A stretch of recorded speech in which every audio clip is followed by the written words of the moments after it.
नमस्कार गुरुजनों। मैं राकेश वर्मा आप सभी का स्वागत करता हूं आपके अपने परिवार एसएम गुरुकुल पर।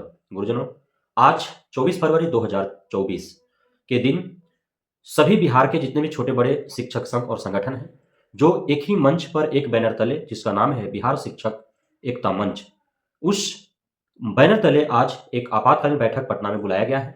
सभी जितने भी नेतृत्वकर्ता हैं, वे सभी एक साथ बैठ करके और आगे किस प्रकार से बिहार सरकार पर दबाव बनाया जाए ताकि बिना शर्त के सभी नियोजित शिक्षकों को राज्यकर्मी का दर्जा प्रदान हो सके, या फिर जो क्षमता परीक्षा लिए जाने हैं उसमें नियोजित शिक्षकों गुरुजनों के सहूलियत के हिसाब से वो परीक्षा हो। इस हेतु वे सुनियोजित योजना बना रहे हैं कि किस प्रकार से आगे का कार्यक्रम किया जाए। आपने देखा किस प्रकार से 4 फरवरी 2024 को जब पटना में बैठक हुई और उसमें जो भी नेतृत्वकर्ताओं के द्वारा जो सुनियोजित तरीके से योजना बनाया गया, उसको बेहद ही संजीदगी से 5 फरवरी 2024 को पूरे प्रखंड मुख्यालय पर प्रतियां जलाई गई।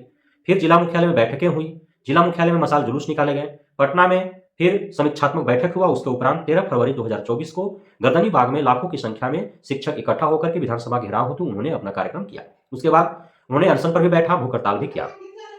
अब चूंकि इसी बीच माननीय उप मुख्यमंत्री सम्राट चौधरी और शिक्षा मंत्री विजय चौधरी के द्वारा नियोजित शिक्षक शिक्षिकाओं को कुछ ऐसे आश्वासन दिए गए जिसके झांसे में आकर के हजारों नहीं बल्कि 2 लाख से भी अधिक नियोजित शिक्षक शिक्षिकाओं ने आवेदन कर दिया। अब आवेदन तो कर दिए गए, लेकिन जो आश्वासन दिए गए, विश्वास में लिया गया शिक्षा मंत्री और उप मुख्यमंत्री के द्वारा, उस पर वो खरे नहीं उतरे। उन्होंने मांगे नहीं मानी। क्षमता परीक्षा पेन पेपर मोड में हो, ये मांगे हैं, लेकिन शिक्षा मंत्री बार बार कह रहे हैं कि 3 बार ऑनलाइन मोड में होगा, 2 बार ऑफलाइन मोड में होगा और लगातार 3 बार ऑनलाइन मोड में होंगे, ऐसी भी बातें निकल करके आ रही हैं। टीआरई का जो सिलेबस है, बीपीएससी टीआरई का, वो सिलेबस जो है रखा गया है क्षमता परीक्षा हेतु, उस सिलेबस पर कोई बात नहीं कर रहा है कि उस सिलेबस जो है वो डाउन करके विभागीय परीक्षा का जो एग्जाम होता है, जो शिक्षक जिस ग्रेड के जिस विषय का है उसी से प्रश्न पूछे जाए, उसके आधार पर क्षमता परीक्षा हो। उसके बाद जो भी शिक्षक उत्तीर्ण करेंगे उन्हें उन्हीं के जिला में सिर्फ प्रखंड बदल दिए जाए, ये मांगे हैं। जबकि जो विज्ञापन जारी किया गया क्षमता परीक्षा का, उसे मेरिट के आधार पर जिले सभी को देने हैं, तो कौन कहाँ चला जाएगा। सभी नियोजित शिक्षकों में लगभग 3.5 लाख जिनकी संख्या है, उसमें आधे से अधिक जो है वो 50 से अधिक उम्र के हो गए हैं। तो इस उम्र में वे अब बहुत दूर जाकर के नौकरी करना नहीं चाहते हैं और यह उनके लिए न्यायोचित भी नहीं है, न्यायपूर्ण भी नहीं है। तो इस हेतु ये सारी मांगे हैं। कुछ शिक्षकों का मांग है कि बिना शर्त के ही, बिना क्षमता परीक्षा लिए ही उन्हें जो है राजकर्मी का दर्जा प्रदान कर दिया जाए। ये सारी मांगे हैं, लेकिन अब जो प्रमुख मांग है उसे माने नहीं गए बल्कि आश्वासन दिए गए थे और आश्वासन के झांसे में ही आकर के शिक्षक शिक्षिकाओं ने आवेदन कर रखा था। अब आपने देखा किस प्रकार से बहुत सारे दर्जनों नहीं बल्कि सैकड़ों शिक्षक शिक्षिकाओं ने कहीं फाड़ कर तो कहीं जला करके प्रवेश पत्र और परीक्षा जो होने वाले 26 फरवरी 2024 से उसका उन्होंने बहिष्कार कर दिया।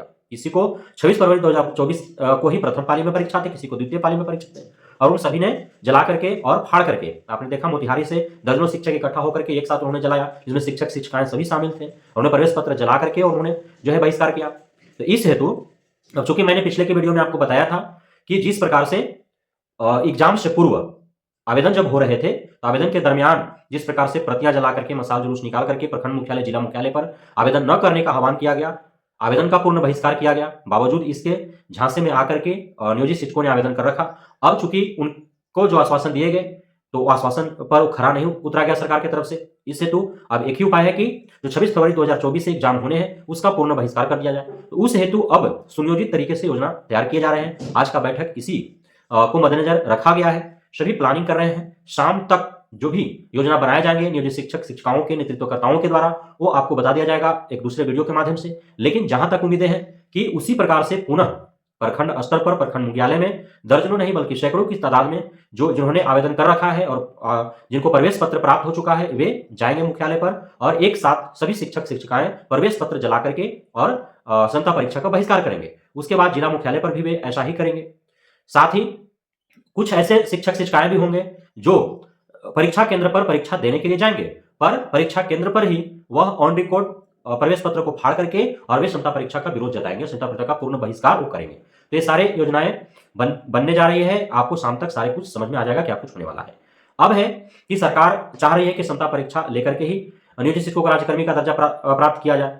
नियोजित शिक्षक में से कुछ चाह रहे हैं कि बिना शर्त के उन्हें राजकर्मी का दर्जा मिले, जबकि बड़ी तबका है चूंकि नियोजित शिक्षकों पर एक धब्बा लगा हुआ है कि योग्य नहीं है, इस हेतु वे अपना योग्यता सिद्ध करना चाहते हैं। लेकिन उस हेतु कुछ उनकी मांगे हैं कि उनका एग्जाम पेन पेपर मोड में हो, सिलेबस उनका बीपीएससी टीआरई का नहीं बल्कि बीएससीबी का विभागीय हो, उन्हें पास जब वो करेंगे तब उन्हें किसी भी जिला में भेज देने के बजाय उन्हें उन्हीं के जिला में रखा जाए या उन्हें ऐच्छिक हस्तांतरण का लाभ दिया जाए। नहीं निकाला जाएगा, ये बात तो मान लिया गया कि जो परीक्षा नहीं देंगे या जो परीक्षा पास नहीं करेंगे उन्हें नहीं निकाला जाएगा, ये बात तो मान ली गई। 5 बार में 3 बार ऑनलाइन होंगे, 2 बार ऑफलाइन होंगे, ये भी बात कही जा रही है। तो सारे परीक्षा ऑफलाइन करने में क्या जाता है, सिर्फ सरकार को योग्यता ही सिद्ध करवाना है शिक्षकों से, तो योग्यता पेन पेपर मोड में भी सिद्ध हो सकता है, ऑनलाइन ही क्यों। तो यह मांग भी जायज है, जिला बदर न किया जाए, यह भी मांग जायज है। तो अब दो जो मुख्य मांगे हैं, स्थानांतरण को लेकर के नियोजित शिक्षक शिक्षिकाओं का कहना है कि क्षमता परीक्षा बैठेंगे, उत्तीर्ण करने के उपरांत उन्हें ऐच्छिक हस्तांतरण का लाभ की घोषणा की जाए लिखित रूप से। साथ ही जो सिलेबस टीआरई का दिया गया है, बीपीएससी टीआरई का, वो सिलेबस जो है विभागीय हो, जो जिस ग्रेड या विषय का शिक्षक है उसी ग्रेड और विषय से उसे पूछा जाए। तो ये दो लिखित रूप से जब उन्हें प्राप्त हो जाएंगे, जब जो विज्ञापन जारी किया गया शिक्षा विभाग या बीएससीबी के द्वारा जो परीक्षा कंडक्ट करा रही है उसके द्वारा संशोधित विज्ञापन जब जारी हो जाएंगे तभी वे सक्षमता परीक्षा में बैठेंगे, अन्यथा वे नहीं बैठेंगे। साथ ही उनका मानना है कि जो पहला जो परीक्षा हो रहा है वह ऑनलाइन नहीं बल्कि ऑफलाइन मोड में हो, थोड़ा देर से ही हो लेकिन ऑफलाइन मोड में हो, यह भी उन लोग का मांग है। इसलिए कि अब लगातार 3 परीक्षाएं यदि ऑनलाइन होते हैं तो उसमें 3, 4, 5, 6 महीना भी गुजर सकता है। अब चूंकि ऑफलाइन जो देना चाहते हैं वो अंतिम 2 बार में वो ऑफलाइन दे पाएंगे, या हो सकता है कि 1 बार ऑनलाइन 1 बार ऑफलाइन हो, पहला ऑनलाइन फिर ऑफलाइन, दूसरा ऑनलाइन फिर ऑफलाइन और लास्ट वाला ऑनलाइन हो, ऐसा भी सरकार कर सकती है। लेकिन इससे अब समस्या ये उत्पन्न होगा कि जो ऑनलाइन देने के इच्छुक होंगे वे तो इसी परीक्षा को पास करने के उपरांत वे राज्यकर्मी बन जाएंगे, लेकिन जो ऑफलाइन देने के पक्ष में और ज्यादातर जो संख्या है वो जो ज्यादा उम्र के शिक्षक है 50 पार कर चुके हैं, उनका मांग है कि ऑफलाइन मोड में हो। तो प्रथम प्राथमिकता उन्हीं को देना चाहिए था सरकार को कि प्रथम परीक्षा ऑफलाइन हो जाए। चूंकि अब ऑनलाइन प्रथम परीक्षा हो रही है, उसके बाद ऑनलाइन ऑफलाइन परीक्षा कब होगी तब तक तो वे नियोजित ही रहेंगे, उनको काफी आर्थिक नुकसान का सामना करना पड़ेगा। तो इस हेतु उनका मांग है, तो सभी मांगे जायज है। अब इसमें सरकार क्या कुछ करती है यह देखने वाला बात होगा, लेकिन जिस प्रकार से आवेदन का पूर्ण बहिष्कार किया गया था बिहार शिक्षक एकता मंच के द्वारा, उसी प्रकार से फिर उसी तरह से सुनियोजित तरीके से आंदोलन होंगे और प्रवेश पत्र जलाए जाएंगे। उसके साथ साथ जिन्हें प्रवेश पत्र नहीं मिल पाया है वे अपना जो ऑनलाइन आवेदन कर रखे हैं उसका हार्ड कॉपी वे जलाएंगे या अन्य कागजात जला करके वे विरोध प्रदर्शन करेंगे। लेकिन इतना तय है कि समता परीक्षा का पूर्ण बहिष्कार के उद्देश्य से ही आज पटना में बैठकें चल रही हैं। कुछ ही देर में सब कुछ स्पष्ट हो जाएगा, जिससे लेकर के मैं अगले वीडियो में आपके समक्ष उपस्थित होऊंगा। तब तक के लिए आप इंतजार करें। बहुत बहुत धन्यवाद आप सभी गुरुजनों का हमारे साथ जुड़े रहने के लिए, बढ़ने के लिए, हमें इतना प्यार देने के लिए, हमें भरोसा बनाने के लिए, हमें अपना आशीर्वाद प्रदान करने के लिए। जय हिंद।